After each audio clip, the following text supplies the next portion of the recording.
TS4 Telugu channel కి స్వాగతం. నేను సంధ్య. ముందుగా ముఖ్యాంశాలు. శివుని ఫోటో చూపిస్తూ హిందువులపై రాహుల్ గాంధీ వివాదాస్పద వ్యాఖ్య.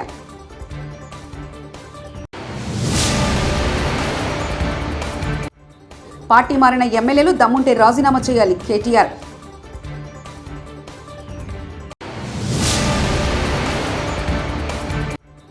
ప్రజల అభిష్టం మేరకు ముఖ్యమంత్రి అంటే ఇలా ఉండాలి అనేది ఇప్పుడు నేను నిరూపించాలి నారా చంద్రబాబు నాయుడు.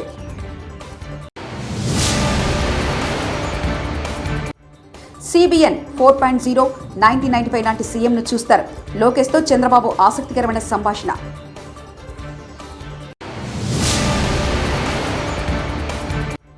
గొల్లప్రోల్లో సామాజిక పెన్షన్ పంపిణీ కార్యక్రమంలో ప్రసంగించిన ఉప ముఖ్యమంత్రి పవన్ కళ్యాణ్. కాంగ్రెస్ అగ్రనేత ఎంపుల్ రాహుల్ గాంధీ లోక్సభలో వివాదాస్పద వ్యాఖ్యలు చేశారు. ప్రధాని మోదీని బీజేపీని టార్గెట్ చేసుకుని విమర్శనాస్త్రాలు సంధించారు. శివుని ఫోటో చూపిస్తూ తమని తాము 24 గంటల పాటు హిందువులమని చెప్పుకునే వారిలో హింస, ద్వేషం, అసత్యం కూరుకుపోయి ఉంటుందని బీజేపీని ఉద్దేశిస్తూ విమర్శించారు. హిందూ మతం పేరు చెప్పి బీజేపీ అందరినీ భయపడుతుందని ఆరోపణలు చేశారు. తమను తాము హిందువులను ప్రచారం చేసుకునేవారు విద్వేషాలను రెచ్చగొడుతున్నారని, అలాంటి వాళ్ళు హిందువులే కారని విమర్శించారు. అసలు హింసని ప్రేరేపించే వాళ్ళను హిందువులను ఎలా అనగలమని ప్రశ్నించారు. 352 का नियम बताया. No no no no no please please please no. आपने कहा इस नियम प्रक्रिया से सदन चलना चाहिए. नियम प्रक्रिया में कोई भी 2 రోజుల విరామం తర్వాత పార్లమెంట్ సమావేశాలు ప్రారంభమయ్యాయి. ఈ నెల 24వ తేదీన లోక్సభ సమావేశాలు ప్రారంభం కాగా మొదటి 2 రోజులు ఎంపీల ప్రమాణ స్వీకారం జరిగింది. 3వ రోజు స్పీకర్ ఎన్నిక జరిగింది. 27వ తేదీన రాష్ట్రపతి ప్రసంగించారు. ఈ రోజున సభ ప్రారంభం రాగానే నీట్ పేపర్ లీకేజీపై లోక్సభలో చర్చించాలని విపక్షాలు పట్టుబట్టాయి. విపక్షాల నిరసన మధ్య సభ కొనసాగుతుంది. మొదట వివిధ కమిటీల నియామకాలకు సంబంధించిన ప్రతిపాదనలు పార్లమెంటరీ వ్యవహారాల శాఖ మంత్రి కిరణ్ రిజిజు సభ ముందుంచారు. ఆ తర్వాత రాష్ట్రపతి ప్రసంగంపై ధన్యవాదాలు తెలిపి తీర్మానంపై చర్చకు స్పీకర్ ఓం బిర్లా అనుమతించారు. బీజేపీ హమీన్పూర్ ఎంపీ అనురాగ్ ఠాకూర్ చర్చను ప్రారంభించారు. మోదీ నాయకత్వంపై విశ్వాసంతోనే దేశ ప్రజలు వరుసగా 3వ ఎన్డీఏను గెలిపించారన్నారు. ప్రపంచం మెచ్చిన నాయకుడు ప్రధాని మోదీ అంటూ ప్రశంసించారు. దేశం నుంచి పేదరికాన్ని తరిమి కొడతామని కాంగ్రెస్ దశాబ్దాలుగా నినాదాలు చేస్తుందని, మోదీ ప్రభుత్వం పేదరికాన్ని తరిమేసేందుకు పనిచేస్తుందంటూ తెలిపారు. రేవంత్ రెడ్డి 420 హామీలిచ్చి అధికారంలోకి వచ్చారని మాజీ మంత్రి కల్వకుంట్ల తారక రామారావు ఆరోపించారు. డబ్బుల కోసమే జగిత్యాల ఎమ్మెల్యే సంజయ్ పార్టీ మారారని విమర్శించారు. కాంగ్రెస్ లో చేరడం అంటే బావిలో దూకి ఆత్మహత్య చేసుకున్నట్లేనని ఎద్దేవా చేశారు. పార్టీ మారిన సంజయ్ కుమార్ దమ్ముంటే రాజీనామా చేసి పోటీకి రావాలని సవాల్ విసిరారు. హామీల నుంచి ప్రజల దృష్టి మరించుకే బీఆర్ఎస్ ఎమ్మెల్యేను కొనుగోలు చేస్తున్నారని ఆరోపణలు చేశారు. రేవంత్ రెడ్డికి దమ్ముంటే పార్టీలు చేరిన 6 ఎమ్మెల్యేలతో రాజీనామా చేయించాలని సవాల్ విసిరారు. మీ వల్ల ఎమ్మెల్యే అయ్యిండు, మీరు చేస్తే ఎమ్మెల్యే అయ్యిండు. నిజంగా రేషం ఉంటే డాక్టర్ సంజయ్, రేవంత్ రెడ్డి, నేను ఒక్కటే అడుగుతున్నా, దమ్ముంటే పదవికి రాజీనామా చేసి తిరిగి ప్రజల దగ్గరికి రా. చెప్తారు నువ్వు చేసింది కరెక్టా కాదా, ప్రజలు చెప్తారు. మీకు ఒక 2 విషయాలు నేను చెప్పాలా. మొదటిది ఏంటి అంటే, కొంతమంది అంటారు, అన్నా ఆనాడు మనం అధికారంలో ఉన్నప్పుడు కూడా కాంగ్రెస్ వాళ్ళని చేర్చుకున్నాం కదా, కాబట్టి ఇప్పుడు వాళ్ళు చేసేది కూడా కరెక్టే అని కొంతమంది అక్కడక్కడ కాంగ్రెస్ వాళ్ళు సన్నాయి నొక్కులు నొక్కుతారు. మనం చేసిన దానికి వాళ్ళు చేసిన దానికి తేడా ఏందో మీకు తెలవాలి. ఈ పార్టీ ఫిరాయింపులు ఎవరు చాలు చేసిండ్రో కూడా మీకు తెలవాలి. ఒక్కసారి దయచేసి గతంలో చూడండి. ఈ భారతదేశంలో ఆయారాం గయారాం అనే కల్చర్ అనే సంస్కృతి, ఆ విషబీజానికి ఆనాడు మొక్క దొడికింది ఎప్పుడు అంటే, ఆనాడు కాంగ్రెస్ ప్రభుత్వం శ్రీమతి ఇందిరాగాంధీ గారు ప్రధానమంత్రిగా ఉన్నప్పుడే హర్యానా రాష్ట్రంలో ఏ ఎమ్మెల్యే గెలిచినా వాళ్ళని గుంజుకునే సంస్కృతికి శ్రీకారం చుట్టిందే కాంగ్రెస్ ప్రభుత్వం. అందుకే భారతదేశంలో అంటారు, ఆయారాం గయారాం అనే సంస్కృతిని ఈ దేశ రాజకీయాల్లో తీసుకొచ్చిందే కాంగ్రెస్ పార్టీ. ఆ తర్వాత 2004లో మనతో పొత్తు పెట్టుకున్నారు. పొత్తు పెట్టుకొని మన ఎమ్మెల్యేలు 26 మంది గెలిస్తే, ఆనాడు అప్పుడున్న కాంగ్రెస్ నాయకులు, అప్పుడున్న కాంగ్రెస్ ప్రభుత్వం మన 10 మంది ఎమ్మెల్యేలను ఆనాడు ఆ పార్టీలో కలుపుకునే ప్రయత్నం చేసింది. చేసిన తర్వాత 2014లో ఈ రాక్షసులతో కొట్లాడి ఇదే కాంగ్రెస్ పార్టీ మెడలు వంచి మీ ఆశీర్వాదంతో, తెలంగాణ ప్రజల దయతో ఆనాడు కేసీఆర్ గారి నాయకత్వంలో తెలంగాణ సాధించుకున్నాం. ఇలాంటి వ్యక్తి ముఖ్యమంత్రిగా పనికిరాడని గత పాలకుడి తీరుపై ప్రజలు తీర్పిచ్చారు. ప్రజల అభిష్టం మేరకు ముఖ్యమంత్రి అంటే ఇలా ఉండాలి అనేది ఇప్పుడు నేను నిరూపించాలంటూ నారా చంద్రబాబు నాయుడు అన్నారు. అధికార యంత్రాంగం మొరేలు కూడా దెబ్బతినింది. బయట వాళ్ళు వచ్చి పెట్టుబడి పెట్టాలంటే భయపడే పరిస్థితికి వచ్చేశారు. మళ్ళీ ఈ దుర్మార్గుడు వస్తే ఏమవుతుందని భయపడిపోయే పరిస్థితికి వచ్చారు. అంటే ఇవన్నీ కూడా ఒక రాష్ట్రం యొక్క బ్రాండ్ కూడా దెబ్బతినింది. ఎంతో మంది ముఖ్యమంత్రులు చూశాను నేను. చాలా మంది వచ్చారు, చాలా మంది ఓడిపోయారు, చాలా మంది వెళ్లారు. కానీ ఒక వ్యక్తి ముఖ్యమంత్రిగా పనికి రాడు, అలాంటి వ్యక్తి వచ్చాడని 5 ఏళ్లు నిరూపించిన ఏకైక వ్యక్తి మొన్నటి వరకు నాడు పేరు కూడా నేను చెప్పకూడదు, కానీ అలాంటి వ్యక్తి తను. అంటే ఇప్పుడు నేను నిరూపించాలి ఎలాంటి వ్యక్తులు ముఖ్యమంత్రిగా ఉండాలో, దానికి ఆదర్శంగా నేను నిరూపించాల్సిన బాధ్యత నా పైన ఉంది. ఇప్పుడు ఈ 2 కాంట్రడిక్షన్. మొన్నటి వరకు మీరు చూస్తే పరదాలు కట్టేసేవాళ్ళు, ఎక్కడ పోయినా పరదాలు. ఎక్కడన్నా ఒక మురికి కాలువ ఉంటే మురికి కాలువ కూడా పరదా కట్టేసేవాడు కనపడకుండా. దాస్తే దాగుతుందా? మురికి వాసన రాకుండా ఉంటుందా అని అడుగుతున్నా మిమ్మల్ని. సమస్యలు పరిష్కారం చేయడానికి ప్రభుత్వాలు ఉండాలనే గాని సమస్యల్ని దాచిపెట్టి మనసును చంపుకొని బ్రతకడం లేకుంటే ఇంకొక విధంగా చేయడం కరెక్ట్ కాదని చెప్పి కూడా నేను మీకు తెలియజేస్తున్నా. గతంలో పరదాల సీఎంను మనం చూశామని, ఇప్పుడు ప్రజల ముఖ్యమంత్రిని చూస్తున్నామని మంత్రి నారా లోకేష్ అన్నారు. పెన్షన్ల పంపిణీ అనంతరం మంగళగిరి నియోజకవర్గం పెనుమాకలో నిర్వహించిన కార్యక్రమంలో సీఎం చంద్రబాబుతో కలిసి మంత్రి పాల్గొన్నారు. ఈ సందర్భంగా లోకేష్ చంద్రబాబు మధ్య సరదా సంభాషణ జరిగింది. ఈ ప్రభుత్వంలో 1995 నాటి ముఖ్యమంత్రిని చూస్తారు. చరిత్ర గుర్తుపెట్టుకోవాలి. నువ్వు కూడా అప్పట్లో కుర్రాడివి, నీ కూడా ఐడియా లేదు. అప్పట్లో హైదరాబాద్ నుంచి బయలుదేరుతున్నానంటే రాష్ట్రం మొత్తం రెడ్ అలర్ట్ ఉండేదంటూ చంద్రబాబు వ్యాఖ్యానించారు. సీఎం మంత్రి లోకేష్ మధ్య సంభాషణ జరుగుతున్న సమయంలో సభలో నవ్వులు పూశాయి. పనిష్మెంట్ తప్పదు, మీకు బీ క్లియర్. అంటే 5 సంవత్సరాలు అలవాటు కదా సార్, కొంచెం టైం పడుతుంది సార్. మీకు కూడా అందరికి అలవాటు కావాలి, వాళ్ళకే కాదు. కొత్త శకానికి కొత్త కల్చర్ కి అందరూ అలవాటు కావాల్సిందే. ఇంకా టైం ఉండదు.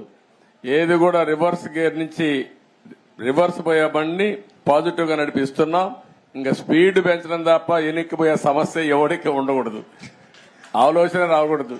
లేకపోతే ఒక షార్ట్ ట్రీట్మెంట్ ఇస్తే అందరూ సెట్ అయిపోతారు, ఇన్క్లూడింగ్ ఎవరైనా సరే. నేను సిద్ధంగా ఉన్న షార్ట్ ట్రీట్మెంట్ ఇవ్వడానికి.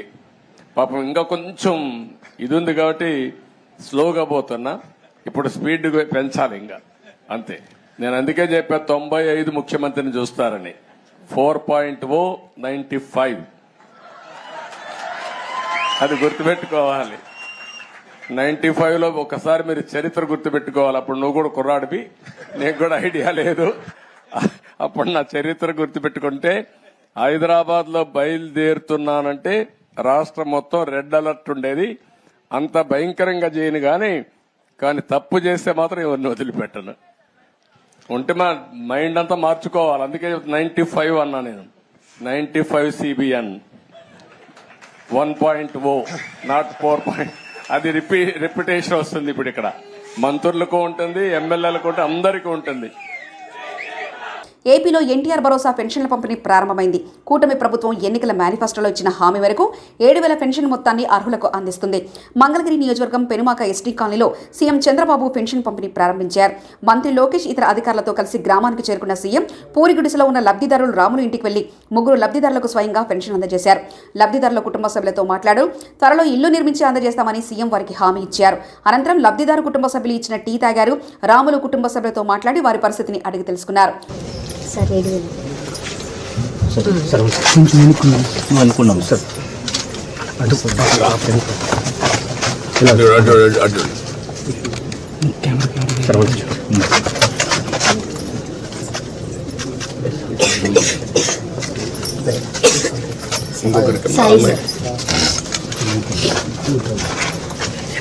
అమ్మ మీద అడిగిరమ్మా.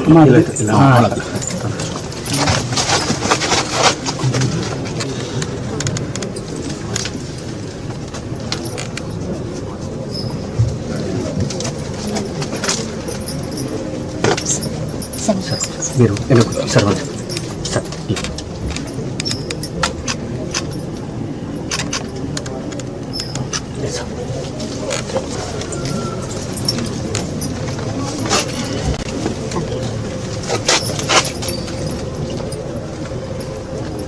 కొంచెం ప్లీజ్. Thank you.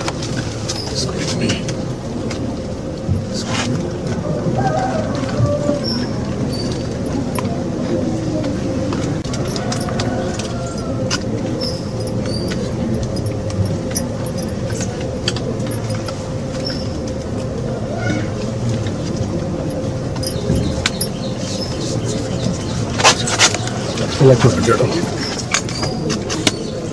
కొంచెం ఇట్రండి కొంచెం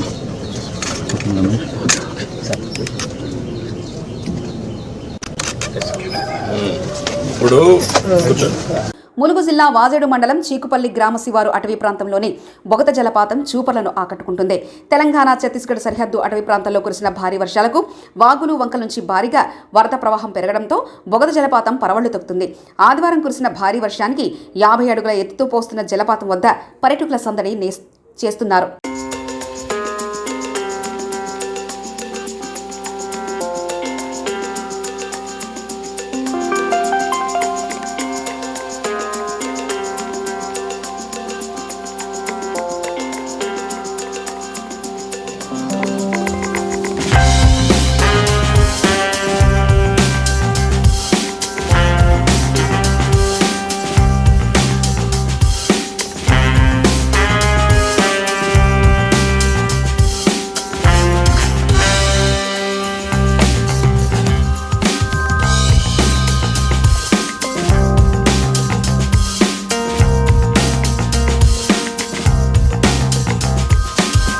పిఠాపురం నియోజకవర్గంలో గొల్లపూర్లో నిర్వహించిన పెన్షన్ల పంపిణీ కార్యక్రమంలో డిప్యూటీ సీఎం పవన్ కళ్యాణ్ పాల్గొన్నారు.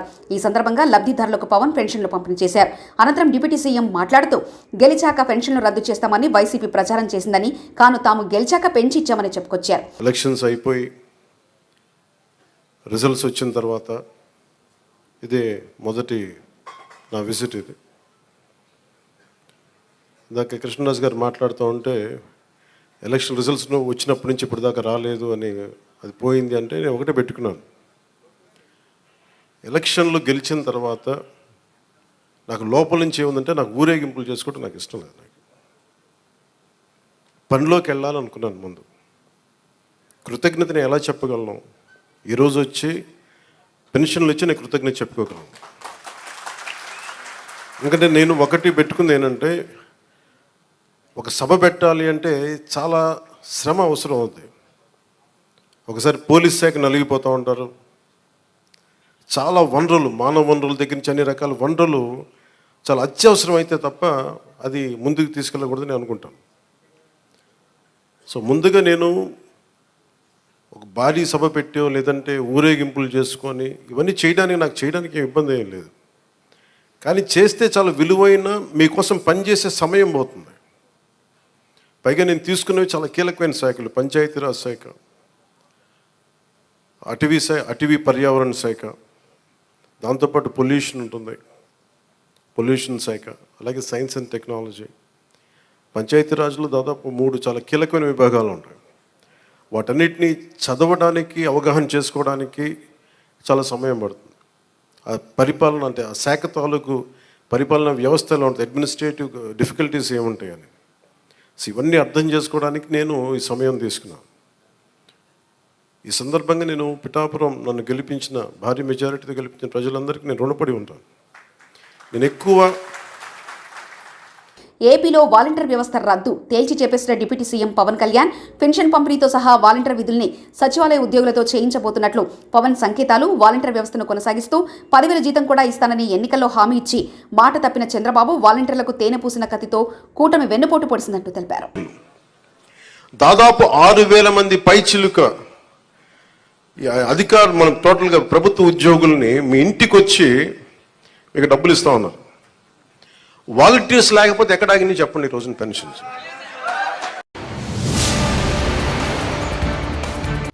శివుని ఫోటో చూపిస్తూ హిందువులపై రాహుల్ గాంధీ వివాదాస్పద వ్యాఖ్య.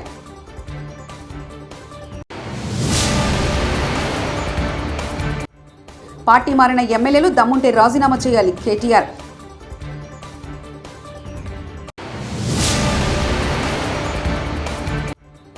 ప్రజల అభిష్టం మేరకు ముఖ్యమంత్రి అంటే ఇలా ఉండాలి అనేది ఇప్పుడు నేను నిరూపించాలి నారా చంద్రబాబు నాయుడు.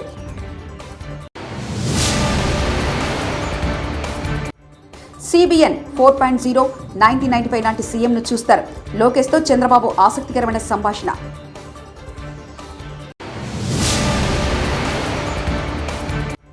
గొల్లప్రోల్లో సామాజిక పెన్షన్ పంపిణీ కార్యక్రమంలో ప్రసంగించిన ఉప ముఖ్యమంత్రి పవన్ కళ్యాణ్.